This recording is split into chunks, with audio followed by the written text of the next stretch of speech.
ahogy nézem, újból ki fogunk érni az erdőből, és a szemközti oldalra, amit az előbb csak ugye a fák között mutattam meg, innen azért lesz egy sokkal jobb kilátás, vagy rálátás. Most ide kivezetett az út a Kőtengerbe. Hát azért nem semmi az útnak a vonalvezetése. De azért remélem még ez a rossz kamerán keresztül is primán látszik, hogy azért nem akármilyen helyen jövünk. Hihetetlen. És azért belegondolni, hogy ez mi munka lehetett itt ezt megépíteni, azért főleg 1930-as technológiákkal. No hát, ez a néhány ilyen kedélybeteg fa itt takarja a kilátást, de majd talán kicsit arrébről lesz még jobb. De azért ez az oldal se semmi. Körülbelül középen megyünk most, Csúcs és a völgy között. Igen. Itt látszanak ezek az orgonasípszerű nyomok a sziklán, illetve egész közelről meg itt. Elég ilyen szürreális az egész. Ugye ez nem semmi kilátás.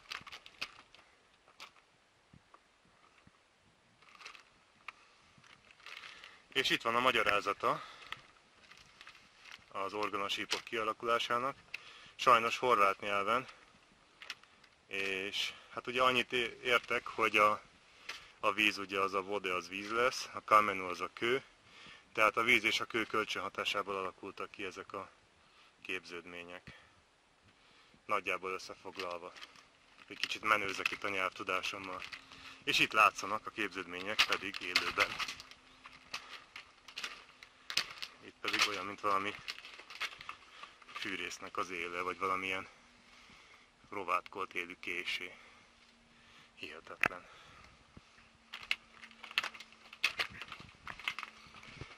És mint azt már említettem többször is, az út szintben megy, tökéletesen kényelmes, tehát szerintem 5 és 95 év között nyugodtan teljesíthető a túra.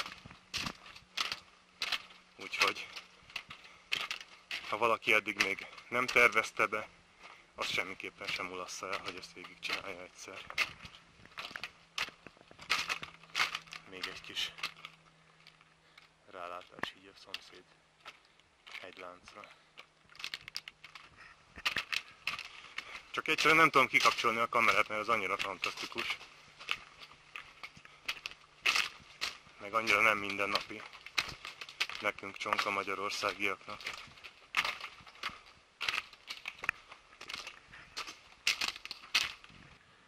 Az út egy ilyen egészen keskeny nyakon vezet keresztül. Ez annyira keskeny, hogy itt az ösvény, ami körülbelül egy olyan 95 centi széles, vagy 1 méter nagyjából, tehát az ösvény szélesíti ki teljes szélességűvé, például ezen a ponton, hogy annyira keskeny ez a gerinc.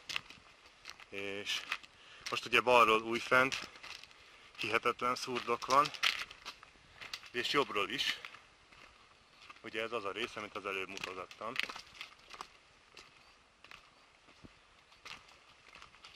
Csak most erre nagyjából itt át is mászunk. Hát az előbb, ugye, ott ezen az oldalon jöttünk így végig. Itt is bele kellett egészíteni a hegygerincbe, hogy kiteljen az út.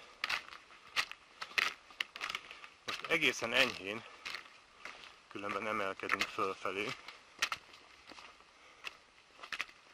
Hát itt nem tökéletesen szinten megy a túra, de igazából az ember észre se veszi, hogy emelkedik vagy ereszkedik az út, nem is arra koncentrál, hanem ugye erre a látványra.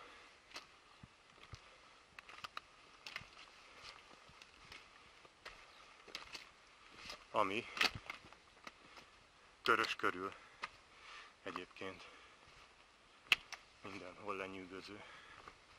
Ott is, meg ott is.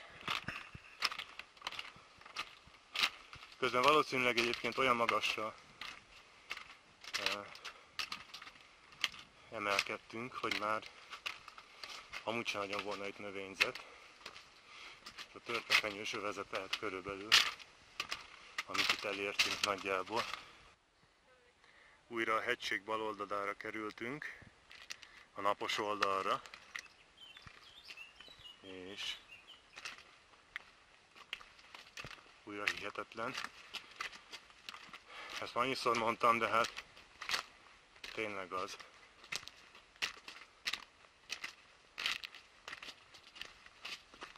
A környező hegycsúcsok nagyjából mind ilyen 1400 és 1650 méter között mozognak.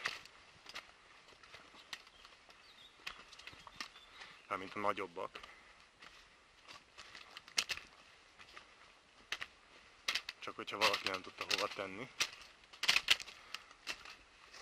És hát itt iszonyú kőfolyás van itt ebbe a katlanba.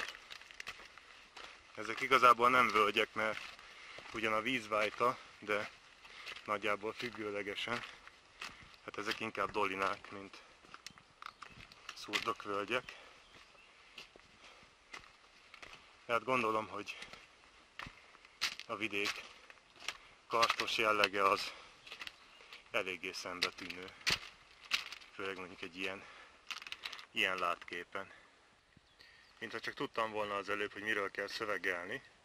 Itt van egy ilyen kis útmutató a környező csúcsokról. Ugyanez élőben.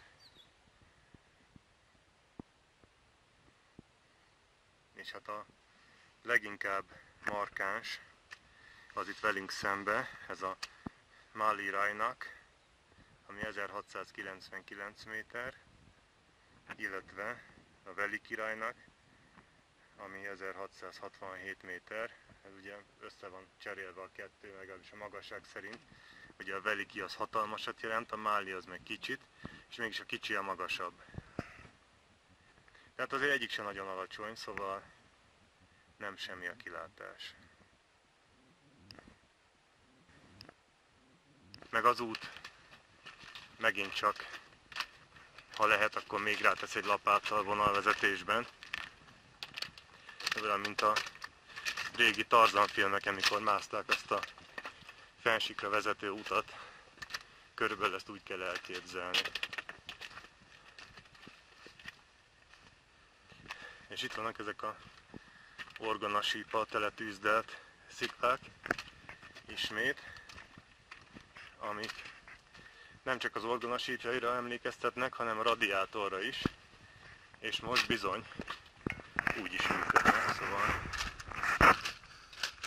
azért elég izzasztó, annak ellenére, hogy még most nincs borzasztó nagy meleg, de fogy a velünk hozott víz rendesen, főleg, hogy nekem itt ebben a kősivatagban kell szövegelni, de hát ugye a kősivatag az éppen elég lenyűgöző, hogy az ember ne állja meg így szó nélkül.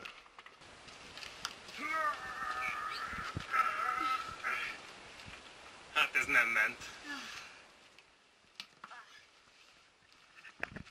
Megpróbáltuk leborítani, de elég jól oda van téve.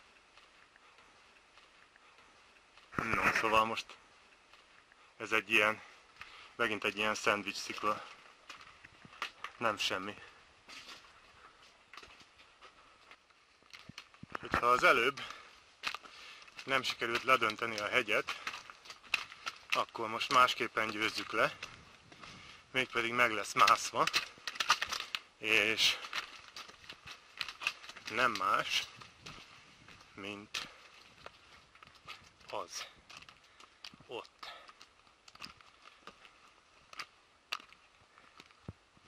Ez egy ilyen fakultatív program a túraösvény bejárása során.